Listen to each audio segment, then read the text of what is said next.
Well, hi everybody, this is Steve, D9 Games, bringing you D9 on the 9s, April 9, 2026, Volume 1, Issue 1 of the Enlightened Grove.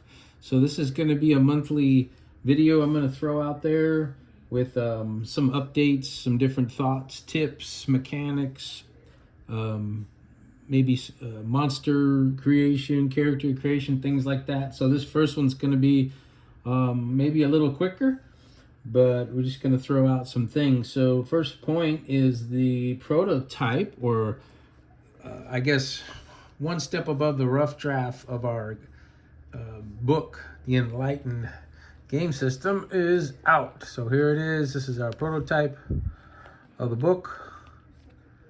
Basically, the PDF in written form and something that'll lay out on the table for those who like a book. So again, this is the prototype.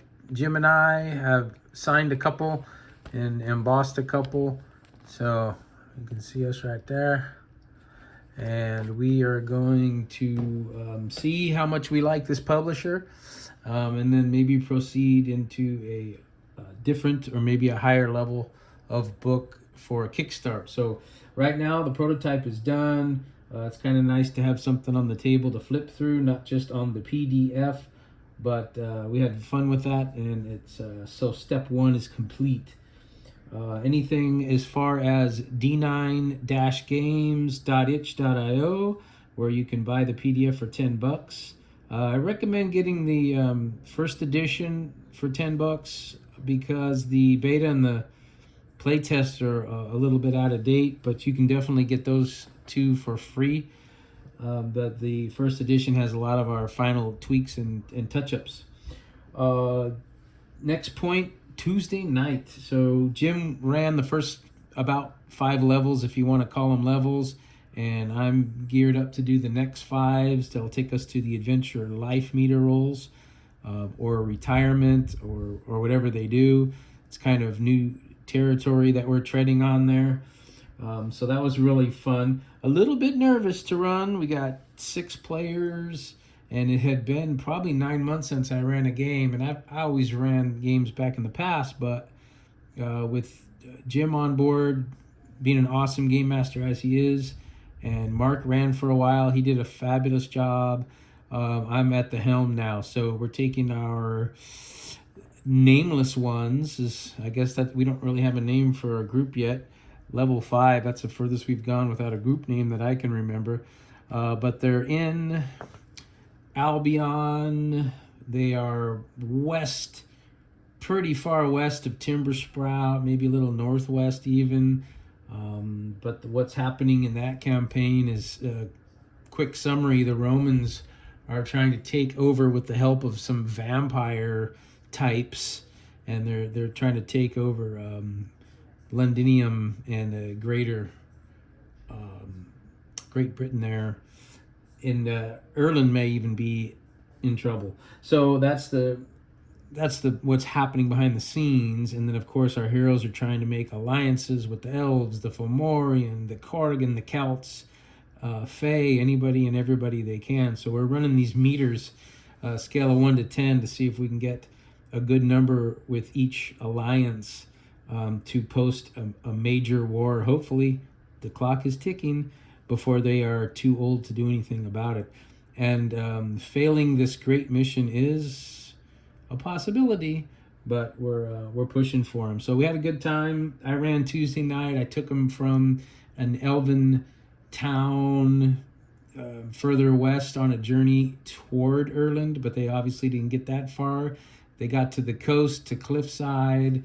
They rolled 3, actually they rolled double 9 3 times. 2 of them were enlightenments, and 1 was a spell upgrade.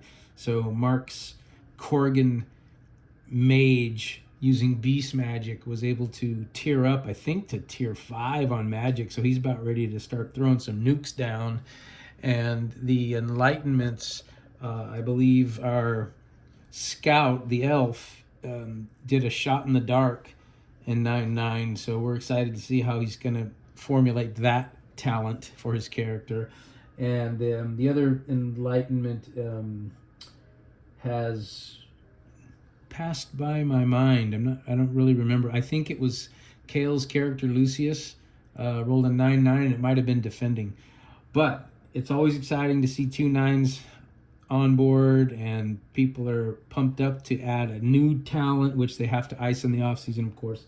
And so that happened on Tuesday night. So we left off with, they did a task for a captain so that they can earn his favor and get a deal on a boat ride across the sea to Ireland. Now it's winter time, so the seas are rough. Who knows how many sessions it's going to be from coast to coast. They did a little more than I thought they would. Tuesday night we played for about 2.5 hours, almost 3, and I'm thinking there were 3 or 4 encounters, some pretty good role play. They got some good information from town. They passed a couple of planned events that I had, but that's how it is when the players grab the reins and run with it. So that was Tuesday night. Next up, plans for future live games. I'm going to be at Paper Hero Games in Huntington Beach. We're going to run a day game, so probably like 2:30 to 5 or something like that on Wednesdays. So we're gonna plan for that, see how it goes. We may shift over to Kingslayer Games. They've got a beautiful brand new store, probably 3 to 4 weeks they've been open now. And I think it's their 3rd store in Fountain Valley, and this one's just amazing. It's beautiful. So we might change gears and go over there, or we might run at both places, which is kind of the grand goal of it all. If we have time and enough game masters to take care of this, we'll be at Paper Hero Games on Wednesday, and not quite sure yet what day we can get into Kingslayer Games. So I know Kingslayer opens earlier than Paper Heroes, if that's a factor, and they both close around 10, if I remember correctly. Character idea. So next thing I have, the character idea of the month. We switched GMs. Obviously, Jim Murphy, Game Methuselah was running, and he did an outstanding job for the first, I don't know, I guess it's been 4 months, just under 4 months.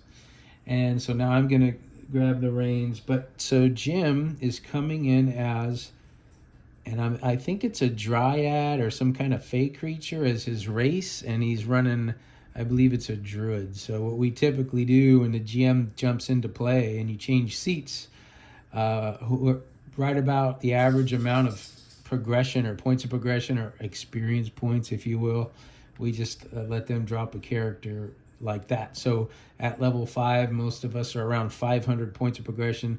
I believe Jim spent 500 pop, we call it, to generate his character. But it's kind of fun and exciting to see how the different races play out. We've got Mark running a Corrigan who's using beast magic, and that's a pretty fantastic twist on the things from the humble beginnings of everybody being a Celt or a human. We've got 2 Corrigans, an elf, and now this fey dryad type creature in the group. And then of course there's still two to 3 if I'm playing humans or Celts. So the magic item of the month, and I think I picked this up online, so definitely not anything that I created other than some of the minor tweaks. But so the group comes across a Corrigan in a tree screaming for help, and they almost just let him go. But I think one of the groups like, no, we need to see what's going on here. So they go and help him out. He's up in a tree, and these spiders the size of a football each probably, are climbing up this tree to get him. And our scout blasts one, and so the party goes in, takes care of the spiders. I roll a timer die, which ended up being a 1. So in one round, the mama spider comes out and grabs this little guy I'm calling Gimli, this Corrigan, and attempts to eat him. So they're able to, he got poisoned.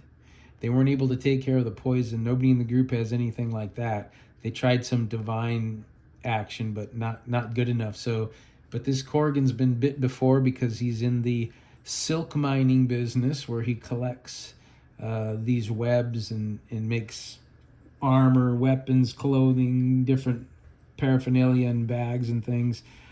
So he's like, no, I've been like this before. I just need to sleep it off and take this ointment that he uses. So the group says, okay, great, you're going to be fine. We're going to move on our way. We'll catch up with you next time. Now, he farms or mines this silk in a cave nearby his place.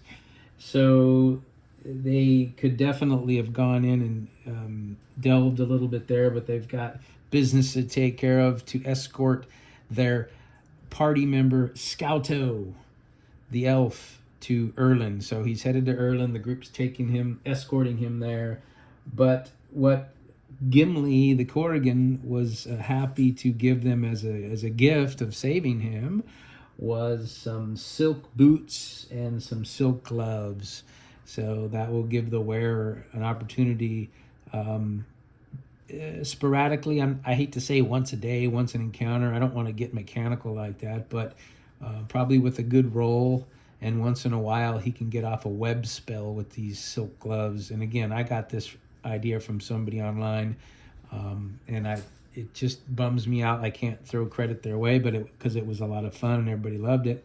And then of course the boots of silk allow them to spider climb, so you kind of like a Spider-Man setup. And so the Beast Master, the Corrigan mage, took the magic items.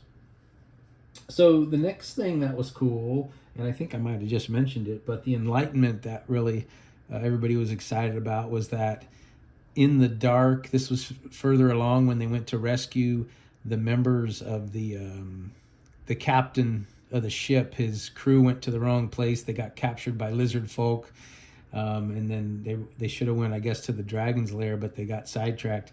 Well, they got captured. The party rescued them, but on the way in, the lizard folk were using the darkness to their advantage. And then, of course, the scout shoots an arrow into the dark where he thinks they might be, but he rolls a 9-9. So, of course, he's going to create an enlightenment shot in the dark.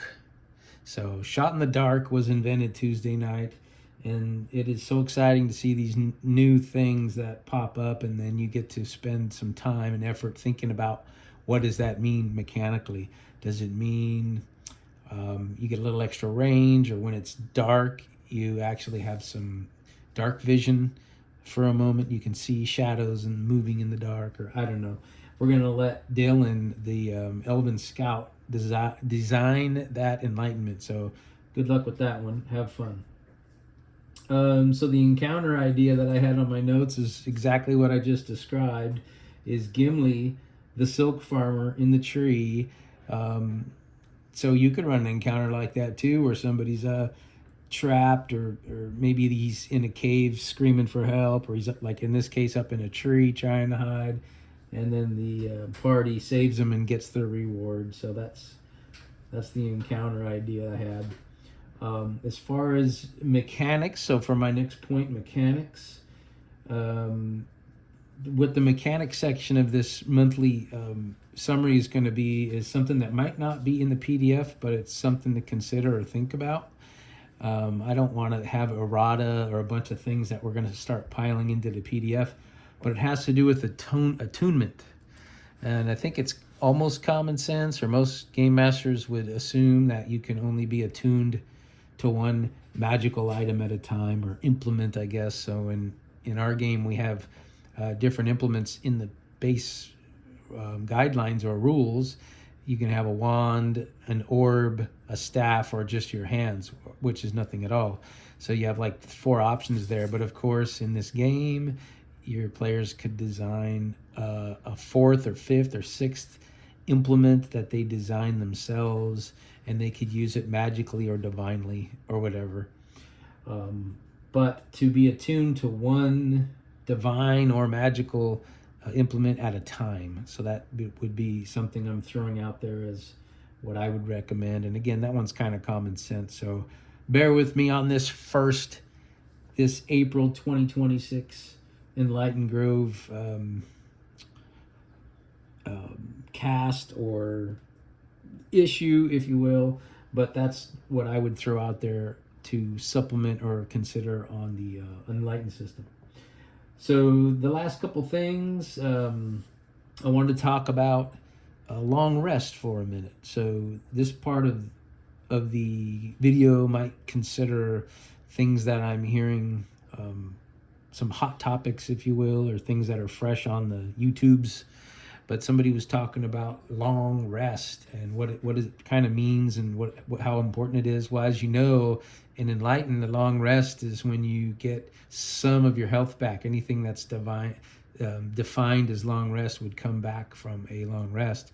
But the degreebly of it, the details of it would be about 8 hours, where 6 of it is, you know, deep sleep, and maybe 2 hours of sharpening weapons or eating or sitting around the campfire, chit chatting and things like that. But don't overlook those 2 hours where you're not sleeping. And what are you doing? Like you go around the horn, simple turn order, you know, hey, Scouto, or hey, Lucius Kethri, what are you doing right now? Like what's going on? And then maybe let the table have a little role play or a little campfire story, or talk about some of their missions and goals and different things like that. So that was really awesome, I heard, and I definitely want to add that into my game a little bit more. But my take on that is we actually had a pretty good balance, and I could be biased because I was running Tuesday, but I felt like we had a pretty good balance of adventuring, which might be exploring or asking questions, or hanging out in the tavern or the brothel and getting some insight to what's going on in and around town. But we had a balance of adventuring, role playing, and combat, so it was kind of nice. But that's always my goal, so I'm always pushing for that. And again, some tables like to just theater of mind role play, theater of mind everything, and we don't always have cool figs and terrain, but we try to do a little bit. I'm kind of a hybrid. I'll throw out a dry erase mat, pardon me, and some wet erase markers, and that way I can draw what I need as the game plays on. So that's it. Thanks, everybody. If you bought the PDF or you're thinking about it, it really helps our cause. Like I said, we're hoping to kickstart a book. We're going to take a look at a couple more publishers and see who can give us kind of what we're looking for as far as hardback, something that'll sit in the library, you can read from the side. Maybe stay black and white. I kind of like that idea personally, but maybe go color. Get some more art from James Richards, who's killing it with our art. We love his art. I wish I could have more of it. But again, thanks from Jim and Steve at D9 Games, and until next time, peace.